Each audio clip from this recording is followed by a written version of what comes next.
butthole burns again because yesterday. Why? Because Call back. yesterday I drank a lot of citrus punch.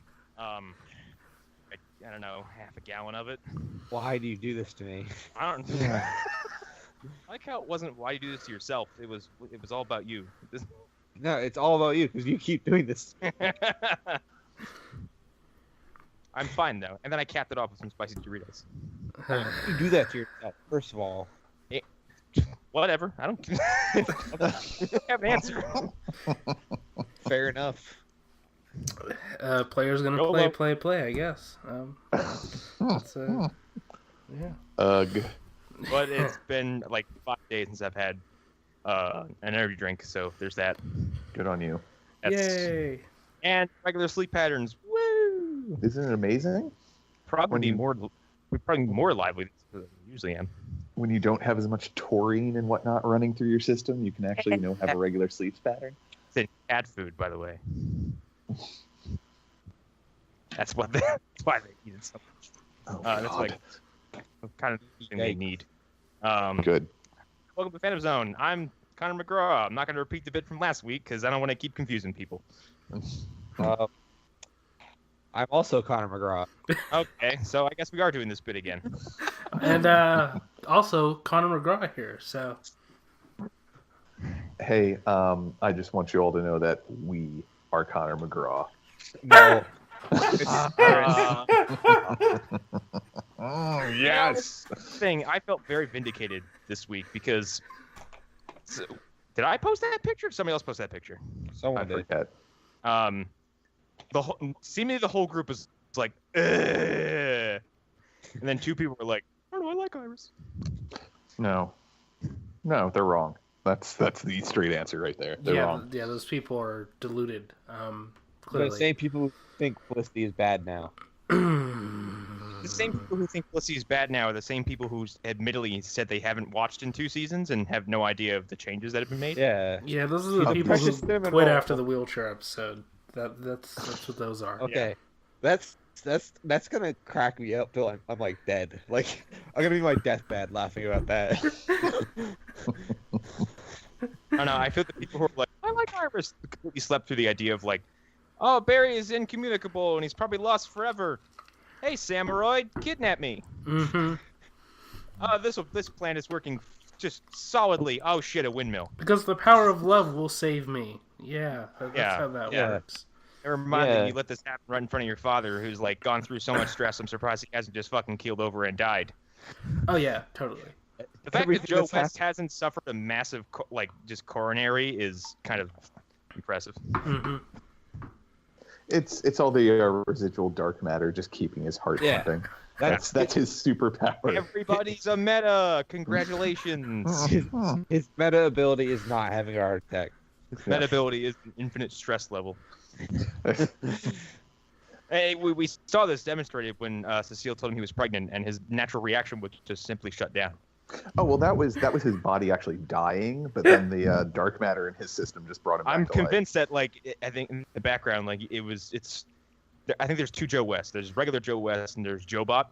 God damn it. I think that episode was Joe Bot, and she was like, Joe, I'm pregnant. And he was like, reprogramming. Does not compute. Wow, I am so happy. I want to be alive. I am alive. But there's no Flash this week. There's no Black Lightning this week. There was no Arrow this week, and there was no Supergirl this week. Yeah. We're in the middle of a drought, as it were. Honestly, I'm kind of happy with the way it turns out because like the CW just kind of softly took a break and left us with some good Legends episodes. Mm-hmm. Yeah. It's like, And we finally got our Groundhog Day episode in Legends, which I feel like is the 3rd season. Long time coming. I'm like, why didn't this happen the 1st season? It's our first Groundhog Day episode in the entire universe, if I'm not mistaken, which is also the fact that they got there first. Well done. Yeah. Has Doctor Who had a Groundhog Day episode? I feel like they did. They must have. sure. The entire concept is technically a Doctor Groundhog Day thing, isn't it? Yeah. Technically. Well, Xena did this too, and the Xena episode's fantastic. Because the Xena episode, you're dealing with the warrior princess whose fuse is very short, and she's dealing with like Joxer and everybody else. And I think every day, the same day opens up with Joxer kicking open the barn they're living in and screaming, "Rise and shine, everyone! Rise and shine!" And at some point, she just throws her chakra into his chest and goes back to sleep. That's amazing. It's just fucking awesome. I love that. That's amazing. But it's the same gimmick. Like they keep getting killed over and over again. She has to figure out how to kind of a certain order of events has to happen in order for the day to start repeating itself. Yeah, it kind of like, I don't know. I feel like this episode had some great bits. Yeah. Also, Connor, you'll know this. Heaven Sent is technically kind of a Groundhog Day scenario. Oh my god, that's my fucking favorite Doctor Who episode. Yeah, it's a twist on this thing, but yeah, it's the same basic idea. Kind of. Who hasn't? I mean, we're probably the only two who've seen this because Hunter's not that far. And Eric, how much Doctor Who have you watched? I watched all of Christopher Eccleston and David Tennant, and then I never got to watch any of the Matt Smith This stuff. is in Capaldi's run, and it's essentially Capaldi is trapped in a castle that constantly shifts, moves its rooms around, and he's killed over and over again, and he has to. It's like he has to solve a puzzle. Yeah. And the end of this puzzle has him punch through a wall of diamond, and he just basically he kind of retains the knowledge. And well, he doesn't really retain the knowledge. No, he figures it out because he's the doctor. Yeah, basically. he figures it out, and basically he spends like 1,000,000 years punching through a wall of diamond. Yeah. I was going to say, before you go any further, are you sure it wasn't time remnants he was punching through? Oh god. No, God no. But the whole time, like he's doing this speech about an old is it a poem or like an old folk tale? Yeah, it's like I think it's like an old folk poem thing. He's repeating this. It's just every time he's getting killed and resurrected, they cut this montage of him punching the wall and reciting a poem about how every year, once a year, this crow would come along and peck at a mountain of diamond. Yeah. Interesting. Basically, eventually pecks all the way through it. Interesting. Yeah. It's really good. And it's Capaldi acting by himself. There's virtually nobody else. Oh wow. It's That's it. And it's after the death of the major character, and it's basically just him trapped in a castle with his own thoughts and fucking grief. Yeah. Yeah. It's a very good episode. You watch him slowly break down and then build himself back up. It's really incredible. Doctor Who is one of those things that I've been wanting to get back into, but I got put off by just so many of the fans. Like, that's fair. That's why you do what I do and you ignore them and you just kind of continue about what you're doing. Yeah. That's kind of what I do now anyway. If I like something, with the exception of you guys, I kind of keep my mouth shut about it. And the funny thing is, I got into Doctor Who because of the fandom, because I kept seeing all these hilarious memes, and I was like, everyone's having such a good time with this, and I finally want to get in. I want to be part of it too. I want to be part of the jokes. Mm-hmm. Yeah. But this episode of Legends finally made me like Zari. Yep. Same. Zari, like, when was it established she was a tech? I feel like I missed something. When was she established she's like a tech nerd? Was that always a thing? She's like a MacGyver type. And I forgot this too, but when you go back to her first episode, she's like, she can figure things out in a pinch or whatever. She can like move wires or whatever and like get out of stuff. So she's not like trained technically, but she is inquisitive and she can figure things out. Yeah, I was just like, when she was doing things, I was like, how is she qualified for this? Yeah. Like, yeah, I don't get it either. But they're clearly forcing her into the Jackson role, so yeah, they're just until Jackson shows up.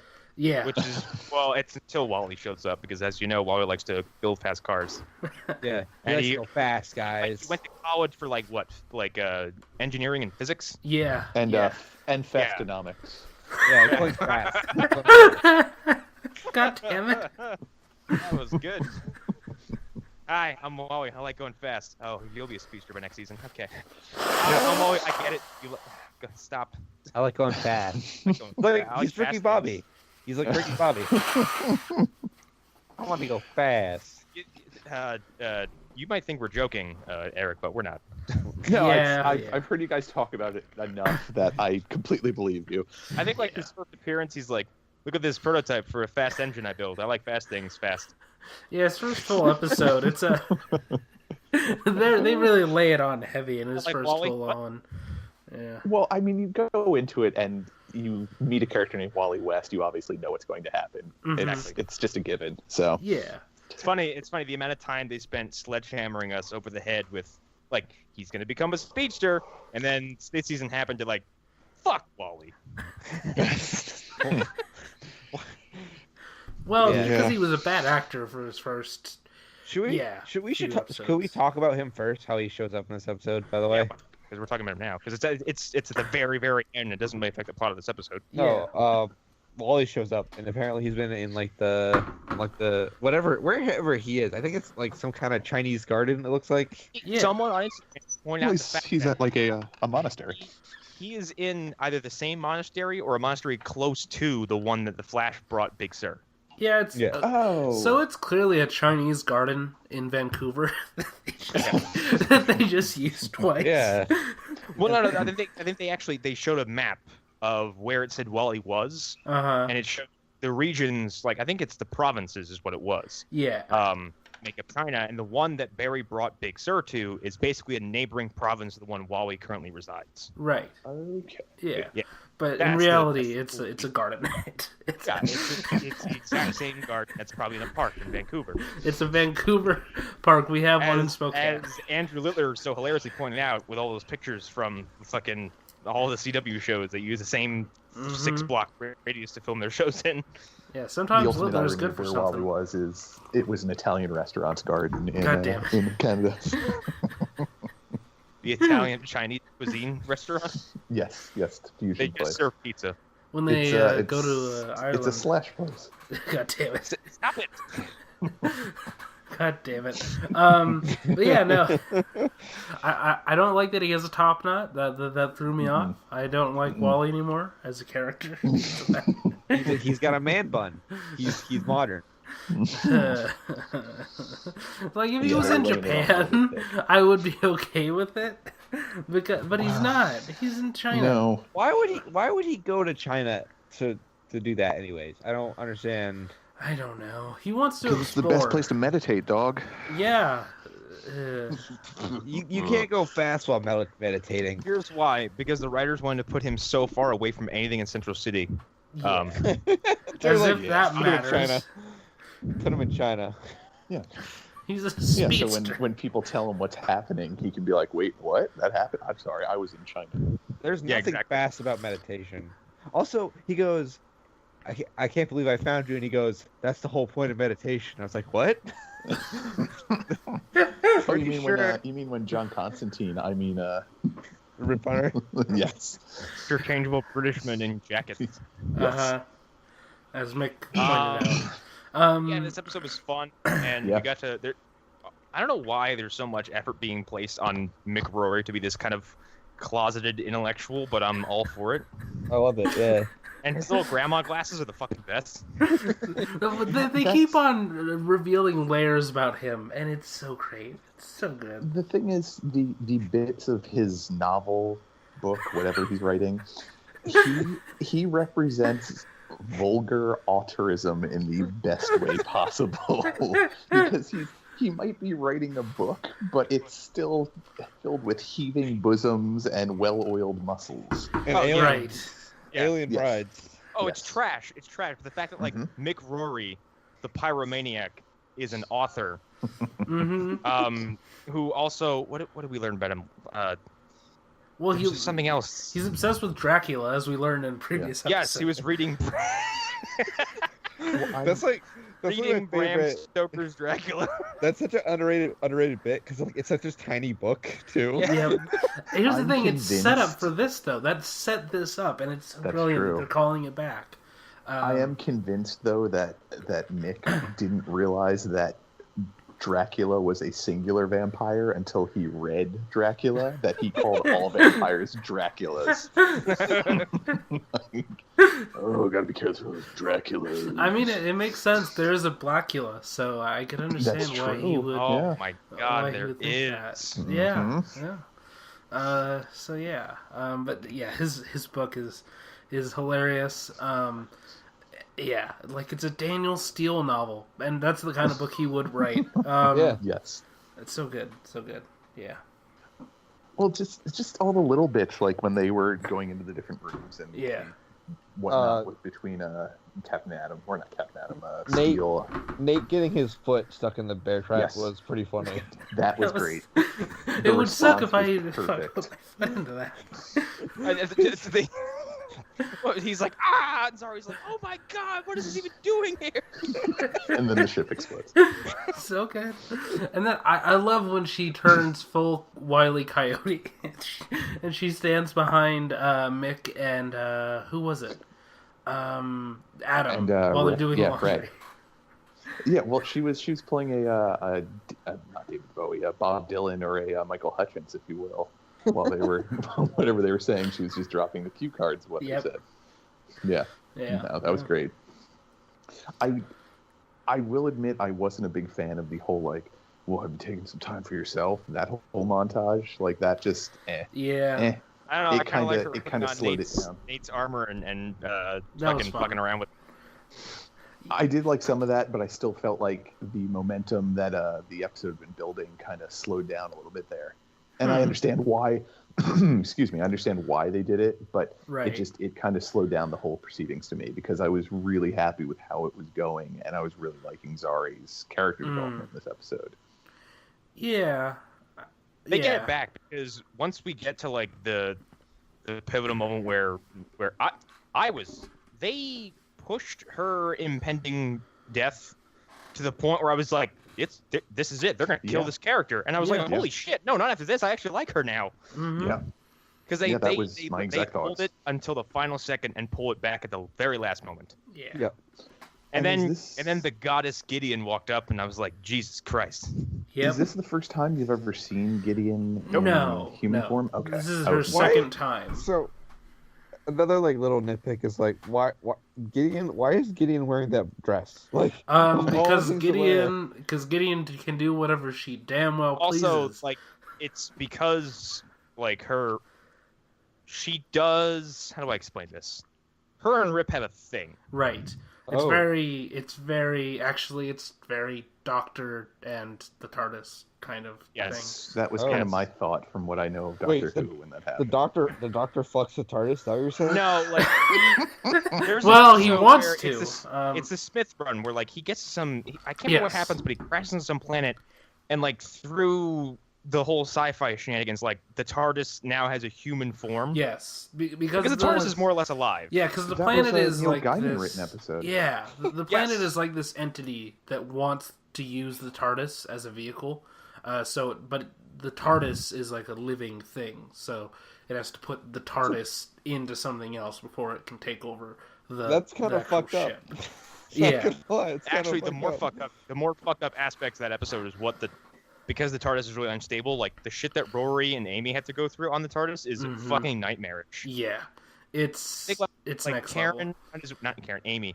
Like I think Amy goes down a corridor, turns a corner, and is in the same corridor again. And Rory is there, and he's just fucking dead. And he's been dead for hundreds of years, adding to his death toll of, I think, 6 per season. She runs into an old version of him first, though. And then she goes down another hallway and finds and he's a fucking mummy. Like, damn. All right. Oh, so Stan Lee made a cameo. Amy Pond, where have you been? I gotta get off this TARDIS.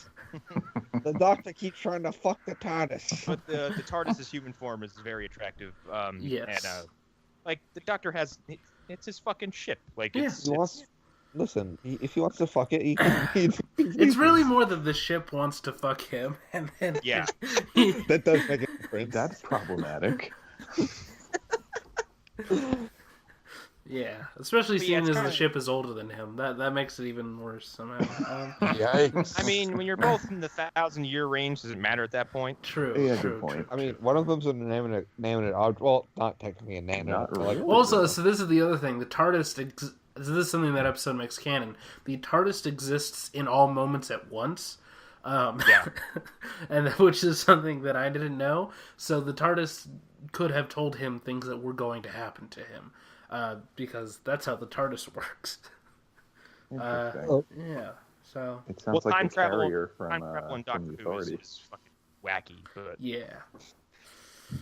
Yeah, but yeah, I mean, Legends. it's less wacky than the Flash, where Savitar is like, I'm gonna protect myself across time because reasons. Well, again, that was stolen. Okay, from a actually, Doctor Who funny, episode. funny aside, because I went to take care of my check today, and as I'm cashing it, I have my Flash hoodie on. The dude behind the counter is like, "Hey, I like the hoodie." He's like, "I haven't really caught up on this season yet."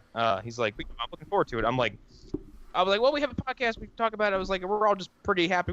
I mean, we're all kind of lukewarm in it, where we're just pretty happy if Savitar doesn't come back. And he fucking laughs his ass off. Did you grab him by the shoulders and just say, "Don't do it. Don't do it"? Like, hey, I'm like, it's not as bad as last season, but it's getting pretty meh. He's like, well, it's all recording on my DVR, so I'll watch it. Mhm. But he said, he's like, I don't understand why all the villains had to be speedsters. Yep. And I didn't want to tell him. I was like, Iris is going to be a speedster. Just do yourself a favor and don't. Well, come find me. I'll tell you what episode not to watch. Don't tune in next week. Oh my. But yeah, Gideon shows up. And Yeah. she's great. She's only She's again gorgeous. Yep. second appearance. She was great on that episode, and she's great in this episode too. So that's a thing. Did they Also- ever address the fact that Barry Allen invented Gideon? No, no, I don't think so. I Or think Gideon's relationship with Reverse Flash, because that's important too. I'm still confused. My assumption is that Barry made it, and it's Gideon is like Siri, in the future. So everybody has their own Gideon. Yeah, a bunch of people's phones just turned on. In the future. Yeah, I just feel like the relationship between Reverse Flash and Rip Hunter has been completely glossed over, because Reverse Flash was the first person to ever mention Rip Hunter in this universe. yeah, he was. He credits. He's like, these schematics come from a guy I met who's also time traveler named Rip Hunter. Brilliant man. Doesn't even have anything bad to say about him. Yeah, because he's Season from one. a different point in time when Rip Hunter has kicked his ass. Yeah, probably. He's from the point in time where Rip Hunter's team kicked his ass royally. And he was like, "I gotta acknowledge when I lose. It's just a thing." No, I do like. I'll hold that L. The two moments where Eobard Thawne has directly referenced another character, of both hero or villain, and just kind of gives them just nothing but praise. Because I'm still kind of beaming over the episode where he's like, wow, fuck, what's this thing? What's the goddamn DeVoe? Oh yeah, He's like, yeah. Clifford DeVoe. Yeah. I look forward to your work in the future. Smiles and walks away. I'm like, that's awesome. Mm-hmm. I find that hard to believe because of where DeVoe has gone in this season. No. Eobard was being so fucking salty, it's not even funny. Oh yeah, I look forward to your shitty ass work in the future. It doesn't make any goddamn sense, you fucking madman. Yeah, right before I show up again and start to terrorize people. Yeah. Yeah. Probably. Yeah, most likely. But with Legends, one of the things I was happy that Gideon addressed, like when Zari was asking, like, wait, what happened to me? Like when she got hit in the face with whatever that goo was the ship shot at her when she was initially trying to fix the engine or whatever issue she was trying to fix. Gets out of a glow Right. stick, you mean? Yeah, like my first thought was just, wait a minute, this is a ship that travels through time. I'm sure there are chemicals and solvents and unguents in there that would kill you the minute then it you're touched right. your skin. And then you're right. Yeah. Yeah. They actually addressed it. So I was pretty happy that was the reason why she had been in a medically induced coma for whatever amount of time. Yeah. I completely forgot about that, actually. Yeah, that was the first thing that, like, after she stormed off, after she and Sarah It gets argued. in her mouth, and I was like, Yeah. oh, she's dead. She's dead. Yeah, Mm-hmm. yeah, that was my first thought as well. It's tantamount to like grabbing a tube like in your car engine, just fucking using it as a straw. There's no harm can come from this. A big clump of Yeah. oil that's just been superheated. Oh, Goes into your yeah. mouth. Just, Yeah, but even that would just make you sick. Like, right. God knows what type of toxic things are making a spaceship run. Right. One that can travel through time. Yeah, Right. exactly. You Yeah. you most likely have cancer. Let's be honest. You have. I mean, I don't know. Outcome. Gideon can fix fucking death, so I'm pretty sure True. cancer's no big deal. I No, mean, that's true, she's fixed death many times, so that's fair. I do and love all that Zari would Gideon have to can do is what be Rick angry and Sanchez she would actually cure herself. Oh, god damn it. God damn you. Also, like, I really love the idea. I know I didn't really get talked about it this week, but I like the idea that John Constantine's like, Ray, you have to kill Sarah if she gets out of line. That was the thing. Like they kind of changed that up a little bit because the end of the last episode was just, you know you have to use this if Sarah goes over, but he didn't expressly say like you have to kill her. You have to kill her. If she gets grumpy, kill her. You have to kill her. I do like that it's brought up in this episode, and everyone's like, "That's a good plan. Let's stick to that." Yeah, Even no Sarah's questions like, it. "Yeah, good idea." Yeah. That and this episode felt like it was just pushing a lot of loose plot points a little bit more forward, especially with Sarah and her face from the Time Bureau. Yeah, well, I mean, there's an episode last season that's all Legion focused. Mhm. That kind of takes a break from main stuff and just kind of pushes little things. Yeah. So it reminds me of that. And the Legion episode from last season is fantastic. Nice. Because it's three supervillains hanging out and just fucking sniping each other for 45 minutes. Yeah, it's pretty great. None of them get along. It's They all so hate good. each other. It's amazing. And like That First sounds Flash is great. like, I am almost basically a god. Like, please stop telling me what to do. And like Malcolm Merlin's like, what the fuck ever? Fuck you. I don't care if you're a speedster. Yeah, that's pretty great. Nice.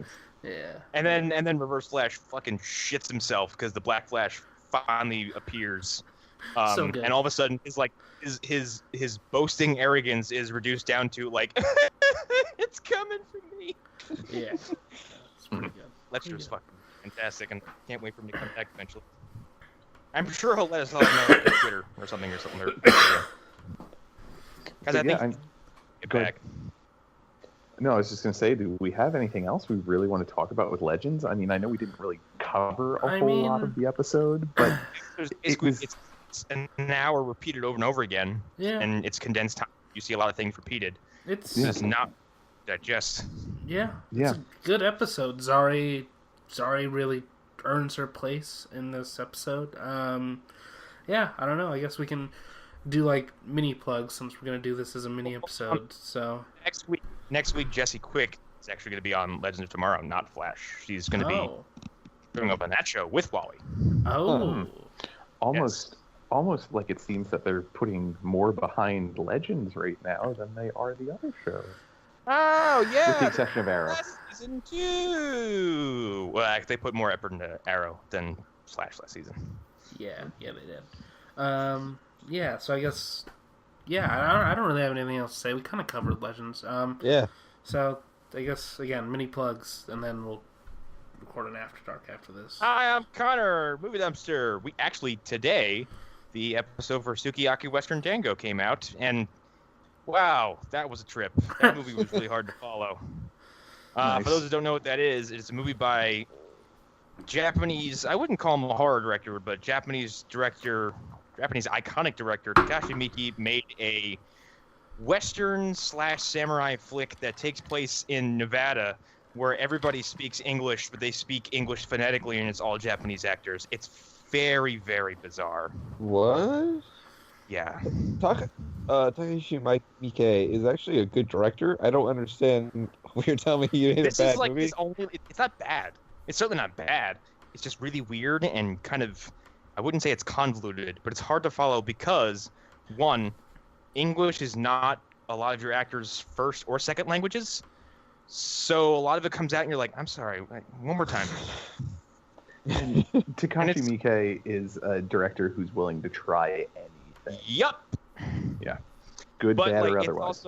it's also weird because it is kind of a goofy movie, but then at times there's later on in the movie like a very sympathetic character dies slowly and painfully over like 15 minutes because she's got an arrow in the chest. That sounds like Takashi Miike. Yup. And to the point where I'm trying to laugh at jokes, but also you keep cutting back this woman heaving to death on the ground, and it's really uncomfortable. But yeah, listen to us talk about it because we actually have a moment where we're not sure if we're being racist or not because we're doing impressions of the Japanese actors speaking English. Oh boy. Say exactly what's going on without doing just that. So,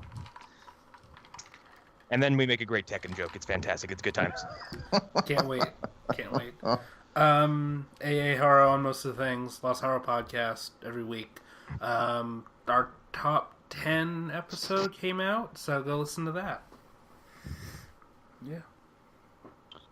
You can follow my Instagram at StrokeOutMillionaire. Follow my game collecting account at Mo7Games. And if you can find my Snapchat, I'll add you, I guess. I don't know. You won't find my Snapchat because it's gone because I replaced it with Vero Social and it's awesome. Oh yeah, we're all on Vero, so check us out. Fucking sweet new social media platform, and you can find me. I'm just Connor McGraw, so it's easy to find me. I'm Erik Fedorchak. I'm on Instagram, Erik_Fedor. Floating around the Phantom Zone. I also joined this Vero thing, which means in like 2 years I'll finally start updating it again, and it'll look like something I've been using for a bit. But as of right now, I'm too old and jaded to start a new social media thing. So yeah, just come look at the 2 updates I'll have over the next 2 years. It'll be great. One of them is watching Civil War today. I'm due for rewatch after watching Black Panther, so. Yeah, I need to watch that on Tuesday. So, spoilers for our Black Panther episode. It fucking rocked. So. Yeah, I mean. Yeah. But we will talk more about that later this week. Yeah, with Erik Sayor. So get ready for that. Yes, and hopefully find someone who's not made of white bread and will join us. Yeah, someone not with mayonnaise flowing through their veins. So. Yeah. Okay. So. All right, that's it. Bye. After this, so bye. Yeah, bye. Fuck X-Men Apocalypse.